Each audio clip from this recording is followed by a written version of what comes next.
Sejam todos muito bem-vindos. Nessa aula, nós vamos estudar a terceira grandeza elétrica fundamental do módulo, que é a resistência elétrica. Até aqui, já entendemos a energia elétrica como a base, né, da eletrônica. A gente viu tensão como uma condição elétrica que vai impulsionar o circuito e falamos depois aí sobre a corrente como o fluxo de cargas, né? Agora chegou a hora da gente olhar para aquilo que faz, de certa forma, aí, o controle do fluxo. E existe uma frase que resume aí muito bem o papel dessa aula. Se a tensão empurra e a corrente ela circula, né, a resistência aí é o que faz o controle, né, desse movimento. Então, sem resistência, a corrente ela poderia crescer, né, de forma descontrolada, né, e danificar aí trilhas, componentes e as fontes, né? Então, nessa aula, o objetivo não é apenas aprender, né, o que significa o ON, é começar aí a enxergar como que essa grandeza, né, vai aparecer aí nos defeitos reais do hardware. Então, na aula anterior, a gente já trabalhou as grandezas que começam aí, né, a formar a linguagem do técnico, que é a tensão corrente. A gente falou um pouco da introdução, né, a lei de Ohm. Então hoje a gente vai se aprofundar, né, justamente nessa peça aí que faltava para completar o raciocínio, né, com uma maior clareza, que é a resistência elétrica. Então se a tensão, como a gente falou, né, se a tensão ela empurra os elétrons, né, e a corrente ela representa aí o movimento deles, a resistência é aquilo aí que limita, né, regula e condiciona, né, esse movimento. Então, sem esse conceito, o aluno aí ele não consegue entender, né, de forma sólida porque que existe um curto-circuito, porque que um ponto aquece, né, porque que aparece aí queda de tensão ou porque que um circuito ele pode aí falhar mesmo sem um componente aí aparentemente queimado. Por isso que essa aula, né, ela tem um peso aí bem grande aí no diagnóstico de placas e circuitos. O que é resistência elétrica? A resistência elétrica ela é a oposição à passagem da corrente elétrica. Então, em termos mais técnicos, né, ela representa aí a dificuldade que as cargas encontram, né, ao tentar atravessar um material ou algum trecho do circuito. Essa oposição ela não significa, né, ausência de energia nem defeito por si só. Ela é uma propriedade física, né, dos materiais e também ela pode ser aí uma característica intencional do circuito, né, como no caso aí dos resistores. Então, quanto maior a resistência, mais difícil, né, fica aí a passagem da corrente, e quanto menor a resistência, mais facilmente aí a corrente ela vai conseguir fazer o seu papel. A resistência é representada aí pela letra R e a sua unidade de medição, né, é o ohm, indicada aí pelo símbolo ômega. Para nós, né, o ponto mais importante aqui é entender que a resistência ela não é uma abstração matemática, ela existe fisicamente e influencia aí diretamente o funcionamento elétrico do equipamento. Então, recapitulando, né, a resistência é oposição à corrente e jamais a falta de energia. O R é a representação, ON a unidade, o comportamento do circuito vai depender, né, dessa oposição, né, se ele vai funcionar da forma correta ou se ele vai sofrer aí uma sobrecorrente. Então, o que que significa nessa oposição à corrente? Quando a gente diz que a resistência ela se opõe à corrente, a gente está falando de algo físico, né, que acontece aí dentro do material. Os elétrons eles tentam, né, se deslocar, mas durante aí esse movimento eles encontram aí obstáculos, né, como os átomos mesmo do material, as imperfeições, né, as vibrações da estrutura interna. Então, essas interações, né, elas dificultam aí o fluxo e fazem, né, com que parte da energia envolvida aí seja dissipada na forma do calor. É por isso que a resistência ela não significa apenas limitação da corrente. Ela está ligada aí à dissipação da energia. Numa linguagem mais simples, mais resistência, né, tende a reduzir a corrente, menos resistência tende aí a permitir, né, mais corrente. Esse ponto ele é muito importante porque ele vai ajudar, né, a explicar por que certos circuitos aí aquecem e por que o comportamento elétrico ele nunca é o completamente ideal.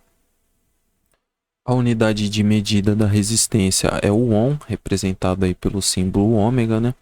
E ela homenageia aí o George Simon Ohm, como a gente viu numa aula anterior.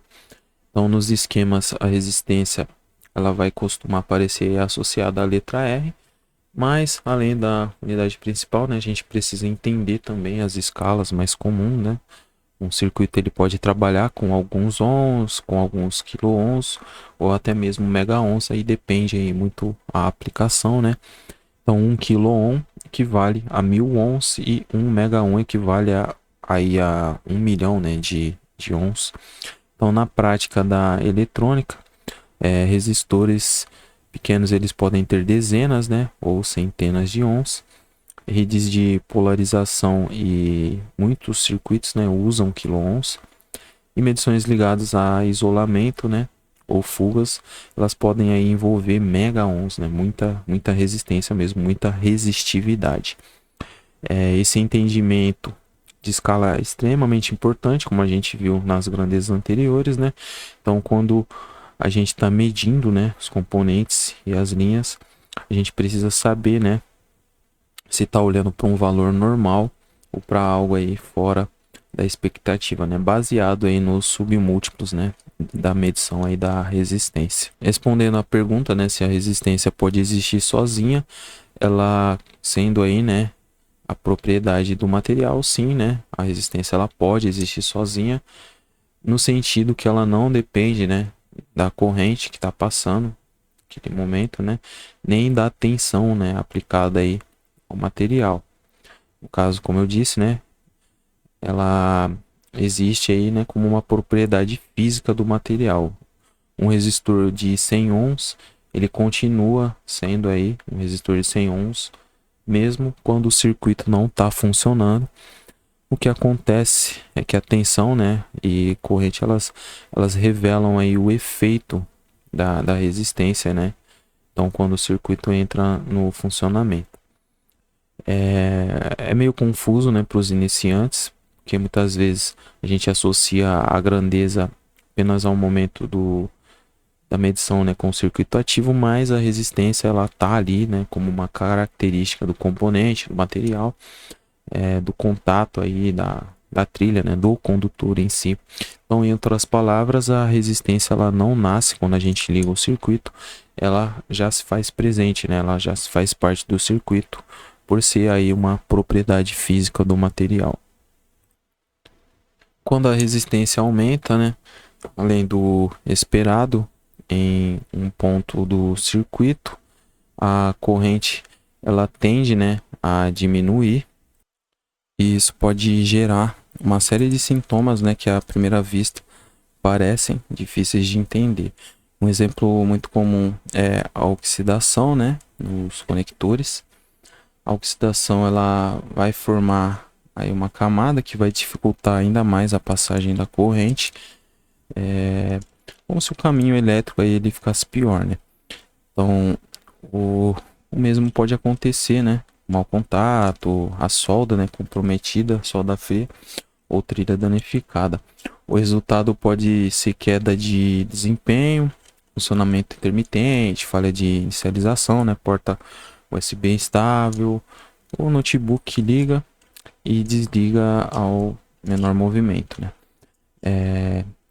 Esse é um ponto muito importante para a formação, né, de nós como técnicos, porque ele mostra que nem todo defeito, né, ele vem de curto ou da peça destruída. Às vezes o problema é simplesmente a resistência demais, onde não deveria ter, né?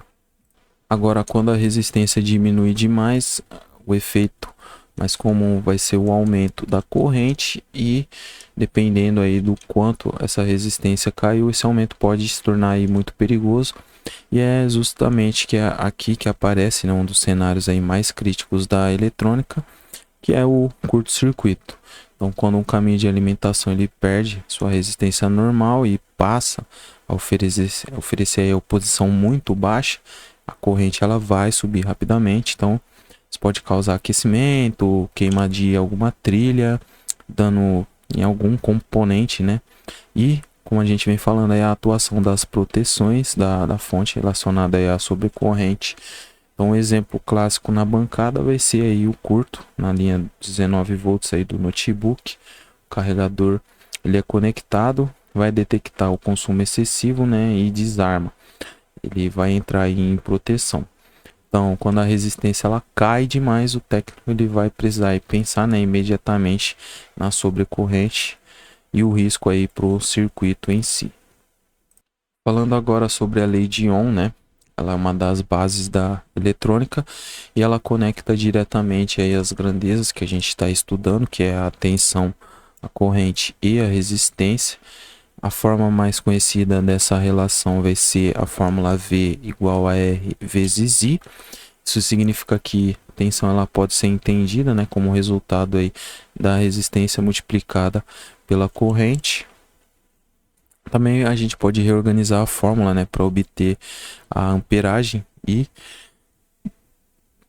que é igual a voltagem, né, V dividido por R, que é a resistência, ou até mesmo encontrar aí a resistência, né, que é igual a voltagem dividido aí pela amperagem. Mas o mais importante do que a gente decorar a fórmula é entender, né, esse raciocínio. Então, se a tensão ela permanece igual e a resistência diminui, a corrente ela vai tender a subir, assim como a tensão, né? Se ela permanece igual e a resistência aumenta, a corrente vai tender a cair.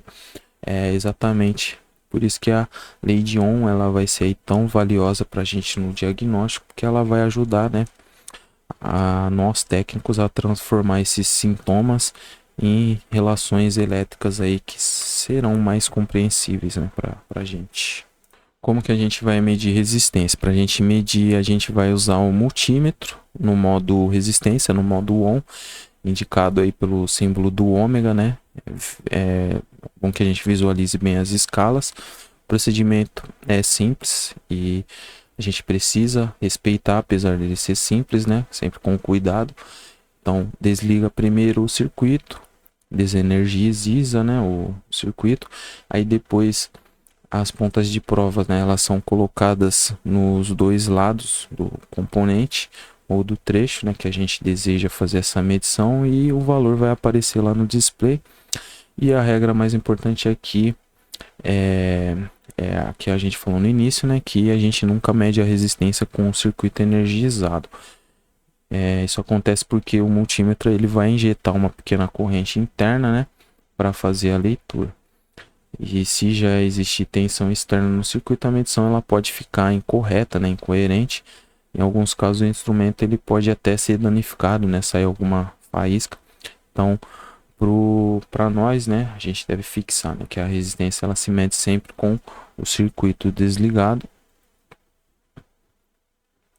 E na prática, né, a resistência ela pode aí ser medida em diversos pontos do circuito. A gente pode medir aí resistores, as trilhas, né, os conectores, bobina e as linhas de alimentação no geral. Um uso muito comum dessa medição é verificar aí se existe, né, curto ou algum tipo de circuito aberto em partes aí, né, em determinadas linhas. Por exemplo, quando o técnico ele suspeita, né, de curto uma placa, a abordagem inicial, né, bastante comum, é a gente fazer a medição da resistência entre a linha de alimentação e o terra.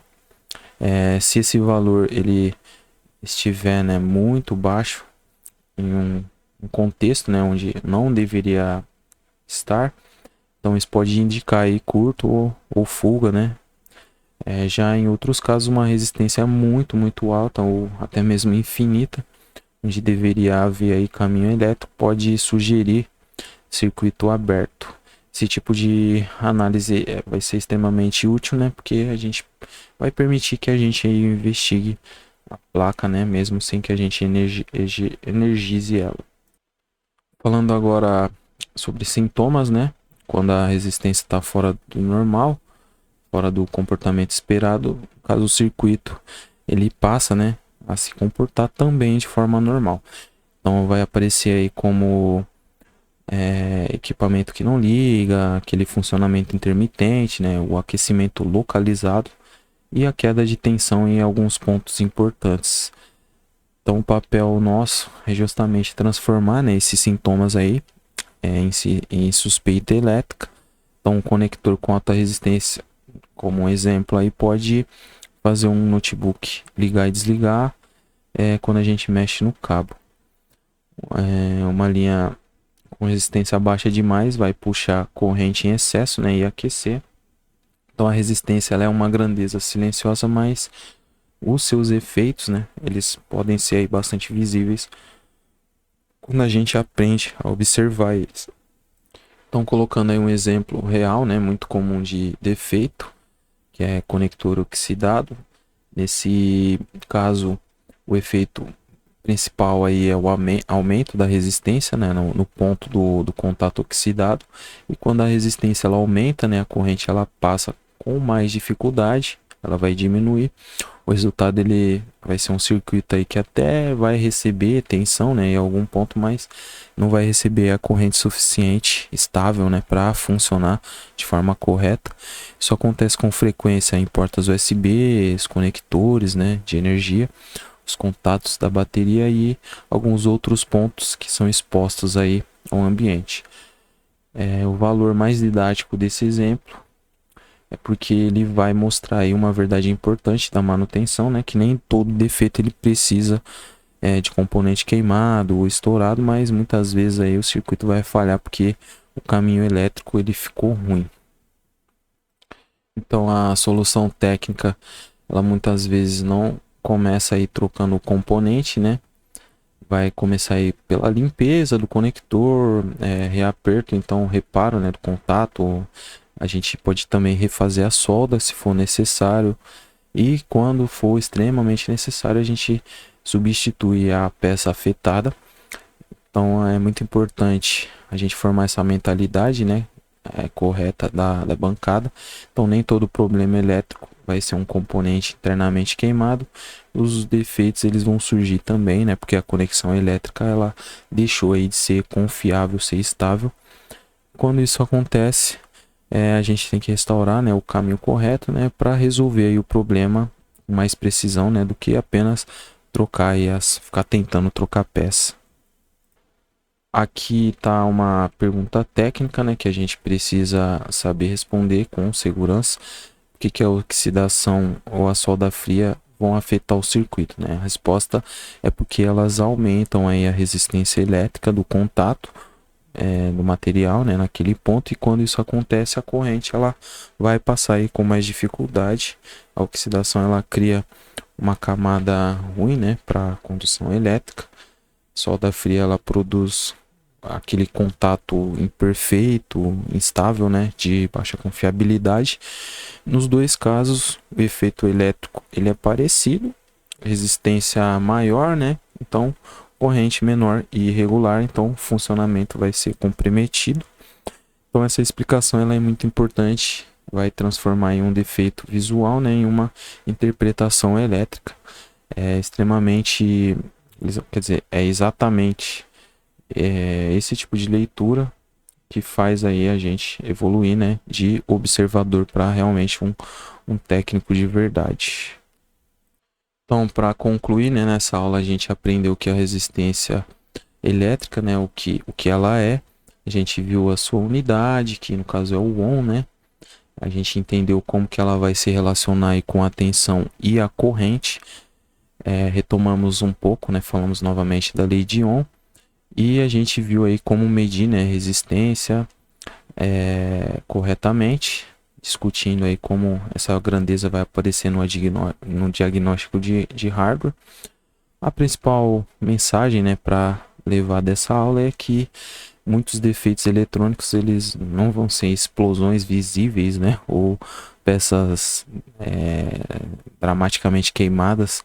Muitas vezes são alterações invisíveis, né? Relacionadas à resistência ao longo do circuito, e é justamente por isso que o técnico de verdade ele não troca peças no escuro, né? Ele observa a tensão, corrente e a resistência, faz as interpretações, né, dessas informações e usa, né, esse conjunto de fatores aí para encontrar uma causa real do problema, a causa raiz. Isso que diferencia o trocador de peças de um técnico em eletrônica. Então, acabando nossa aula, agradeço a quem ficou até aqui e até a próxima aula.